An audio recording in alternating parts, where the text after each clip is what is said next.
Bienvenue sur cette vidéo où on va parler du for each loop et pas que du for each loop, on va aussi parler du loop en général, voilà, donc de pouvoir lire des tableaux, de pouvoir faire des loops, des choses comme ça. Donc on va commencer tout de suite avec une petite variable tableau, voilà. Donc très simplement la variable tableau je l'ai fait à partir d'une structure. Donc si vous ne savez pas comment créer une structure, je vous invite à voir la vidéo sur comment créer une structure. Donc là, on retrouve la petite structure juste ici, voilà. C'est comme ça qu'elle fonctionne, voilà. Si vous ne savez pas aussi comment récupérer les vies, les variables ou je ne sais quoi, ou vous ne savez pas ce qu'est une variable, je vous invite à aussi cliquer sur la petite vidéo variable sur le petit i. Et moi, j'ai fait une petite structure comme ça, avec float, texture, squelette euh, et un petit énumérateur. Je vais juste ajouter une autre variable name et là ici je vais prendre du coup texte. Voilà, comme ça on est parfait. On aura différents éléments, voilà, et on va pouvoir commencer tout de suite pour comprendre le fonctionnement. Voilà, donc je vais faire un petit compile. Et là, du coup, on va créer du coup une variable avec le plus qu'on va nommer ici en, je sais pas, on va dire info, voilà, tout simplement. Et ici, on va faire appel à stest, voilà. Donc la variable, moi j'ai nommé stest. Hein. Si vous l'avez nommé différemment, ben, vous l'appelez comme vous l'avez nommé, si c'est nommé différemment. Et du coup, on va la déplacer ici en get et on la retrouve juste ici. Voilà, donc elle est juste ici, la petite variable structure. Voilà. Ensuite, on va prendre l'event begin play dans le third personnage. Voilà, d'ailleurs, c'est dans le third personnage qu'on crée la variable. Si vous n'aviez pas suivi, au fait, c'est vrai que je ne l'ai pas dit. Voilà, je vais juste me fermer tout ça pour que ça ne vous gêne pas. Je vais fermer ceci parce qu'on n'en a pas besoin. Voilà, ceci, et voilà. Donc voilà, c'est dans le third person. Le begin play, normalement, il est dans le petit add input mapping, hein, vous allez l'enlever. Et on va le mettre juste ici, voilà. Ok. Ensuite, on va prendre ici et on va faire un for loop. De manière, si on fait loop, ça nous donne ceci, donc on n'a qu'un seul loop. Là, bien évidemment, c'est le loop, mais à l'inverse. Là, ça veut dire que ça va prendre l'arrêt 1, puis le 2, puis le 3, puis le 4. Et ça, c'est juste, ça va partir, par exemple, s'il y a 10 éléments, ben, ça va faire 10, 9, 8. Ça va faire à l'inverse. Donc ça, c'est exactement comme celui-ci, mais en partant à l'envers. Voilà. Juste pour que vous soyez au courant. Et le loop, alors j'ai pas pris le bon, c'est ici, loop. Voilà, celui-ci, le break, et bien c'est comme celui-ci, sauf que au lieu que celui-là ben, il fasse jusqu'à la fin du tableau, et bien on peut faire en sorte de le bloquer quand on a un élément. Voilà, donc au bout d'un moment on peut le bloquer. Voilà. Donc ça peut être intéressant. Donc voilà, quand on arrive, voilà, par exemple, si on veut dire que c'est quand quelque chose du tableau est égal à un truc, eh bien on peut bloquer en ramenant le lien ici. Voilà, donc ça peut être intéressant.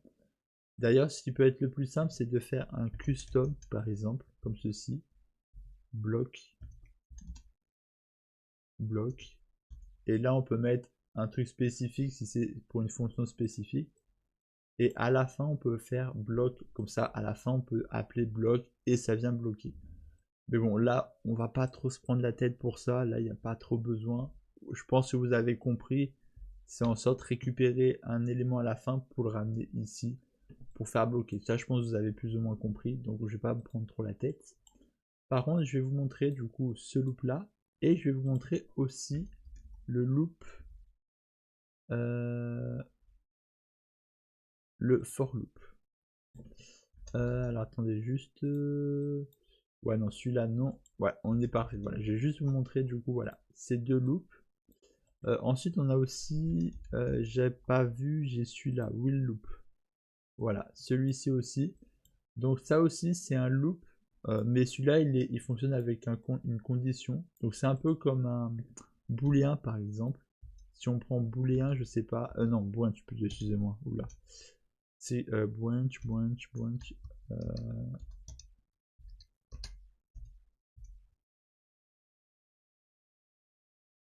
Attendez.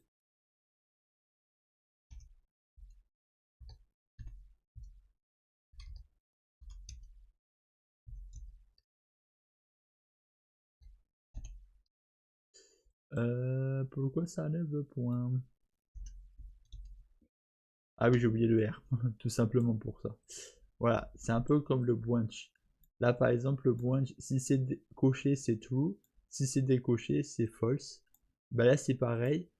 Tant que c'est décoché, eh bien, le loop, il continue, ça loop. Et dès que c'est coché, bah, ça se termine. Voilà. Donc là, c'est différent. Voilà.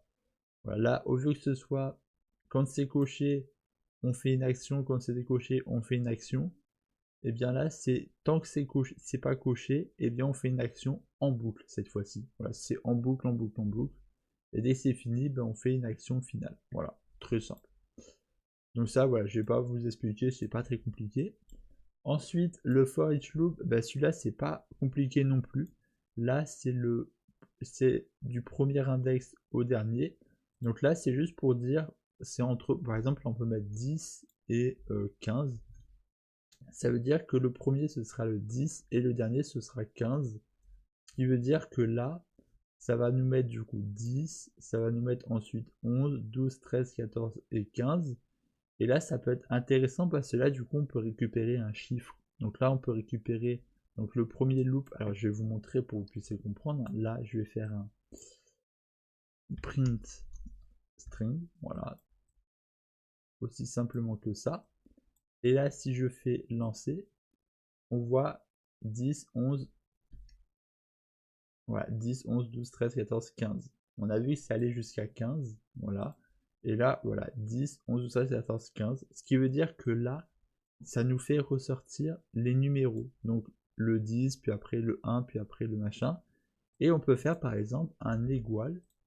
Par exemple, 12. Si c'est égal à 12, on fait une action. Si c'est égal à je ne sais quoi. Donc ça c'est pareil, il faut trouver le moyen dans une fonction de pouvoir l'amener. Voilà. Mais en soi, voilà, là c'est pour dire que c'est le premier index et celui-là c'est le dernier. Et à chaque fois, ben, ça va louper. Donc sur le 10, puis après le 11, puis après le 12, le 13. Et vous pouvez faire une action sur chaque numéro. Voilà. Ou juste si on a un numéro. Voilà, ça peut être intéressant. Ou alors juste de vous dire, on veut faire juste 10 boucles sur un truc. Donc là, on met juste 10. Alors attention par contre si on fait ça, vous allez comprendre. Là par exemple si je mets 10, vous allez comprendre il y a un truc qui va pas se passer comme prévu. Voilà. Là on a 1, 2, 3 jusqu'à 10, mais si on regarde on a aussi le 0. Donc ça fait en soi 11. Donc par exemple si vous voulez 10, il va falloir mettre 9. Ou alors si vous mettez 10, il faut que là vous mettiez 1. Et là comme ça on a bel et bien 10. Voilà. C'est la petite subtilité. Mais après vous pouvez faire tout ce que vous souhaitez. Voilà. Donc je pense que vous avez plus ou moins compris. Si vous n'avez pas compris, n'hésitez pas à faire un tour sur mes lives le samedi, d'aller en description pour voir les petites autres vidéos de d'autres youtubeurs qui peuvent expliquer ça différemment. Voilà. Et de me dire aussi dans les commentaires d'aller sur mon Discord ou je ne sais quoi, ça pourrait être intéressant pour avoir des informations plus claires. Et voilà. J'ai pas envie non plus de faire trop du copier-coller de d'autres youtubeurs, c'est pour ça que je fais un peu différemment et je montre pas trop d'exemples. J'essaie juste d'expliquer comme ça, voilà, de manière subtile. Voilà, j'essaie de pas faire une vidéo non plus trop générale, trop machin. Et ensuite, eh bien, on va maintenant s'attaquer au loop comme ceci avec le away. Voilà. Donc là, bah, c'est pas très compliqué. On prend du coup une variable en tableau, voilà, donc comme ça en away, et on vient faire un for each loop, voilà. Et ensuite, et bien là, en partant d'ici, on peut venir faire un break, voilà. Bien évidemment, là, on aurait pu faire clic droit et split. Alors, attendez, je vais juste faire, voilà, clic droit et split. Moi, je vous conseille de ne pas faire split, voilà, parce que si vous venez, par exemple, à changer, et bien la variable, et bien là vous risquez d'avoir des problèmes parce que si vous changez la variable, ça va marquer une erreur parce que voilà, c'est split et du coup ça fonctionne pas. Donc voilà, je vous conseille de bien dissocier les éléments, comme ça au moins c'est plus simple. Voilà. Donc là on a par exemple le tableau, et là on peut aussi faire venir un print string. Voilà. Et là par exemple, on prend par exemple vie, voilà. Et là ce que je vais faire, c'est que je vais prendre le tableau, je vais faire 3 fois le plus, voilà, 3 fois, comme ça crée ces 3 là. Donc là le premier je vais mettre par exemple 5, celui-là je vais mettre 0,3, virgule 3 plutôt, voilà, et celui-là je vais mettre 10, voilà. Et là maintenant, si je fais quelque chose, on voit bien 5, 0, 3 et 10. Voilà, on voit bien ceci. Donc là, on voit qu'on a réussi à faire un loop. Si on aurait fait avec le reverse, ben, ça aurait fait l'inverse. Voilà. Et du coup, ouais, ça nous donne ceci. Maintenant, il faut bien penser à faire en sorte que le tableau ben, soit correct. Hein. Donc, soit stocké sur l'élément pour que ça puisse s'afficher. Voilà. Et du coup, voilà, ça permet d'afficher du coup le tableau. Du coup, ça peut être intéressant. Voilà. Du coup, si par exemple vous avez un tableau qui ne s'affiche pas, voilà, ou que vous avez des éléments qui sont manquants dans le tableau, c'est que ça provient de la variable. Voilà. Parce que là, ça vient juste prendre l'array 1, puis le 2, puis le 3, et ainsi de suite. Voilà. Et voilà ce qui peut être intéressant. Voilà. Et après, ce qu'on peut par exemple faire comme autre petite chose, ça peut être par exemple là de faire un égal ici. Voilà. Égal comme ceci. Et ce qu'on va venir faire par exemple, c'est un égal comme ceci. Donc là, ça peut être intéressant si par exemple vous recherchez les informations d'un élément. Donc par exemple, si c'est, je sais pas, un inventaire, admettons, bah là on va faire en sorte, donc là je vais plutôt le faire sur celui-ci. Je vais faire to string, voilà, et je vais faire un égal. Avec name, on peut aussi se faire un égal, voilà, sauf que là, le problème, c'est que là, on a une case vide, ça veut dire qu'on peut mettre du texte et on peut laisser vide. Mais là, si je compile, là, ici, ça ne marchera pas, ça me mettra une erreur, voilà. Donc là, je vais vous faire un bunch. À moins que ce soit réglé avec une nouvelle mise à jour, ça peut être réglé, j'en sais rien du tout. Si je fais ça, voilà, là on voit qu'il y a une erreur, voilà, parce qu'il faut qu'il y ait quelque chose, tandis que si je mets ceci, il n'y a pas d'erreur. Parce que là on peut mettre 0, là il faut qu'il y ait forcément quelque chose, donc à partir d'une variable. Du coup c'est pour ça que j'ai converti en string comme ça. Et là on va juste faire si c'est égal à Pierre.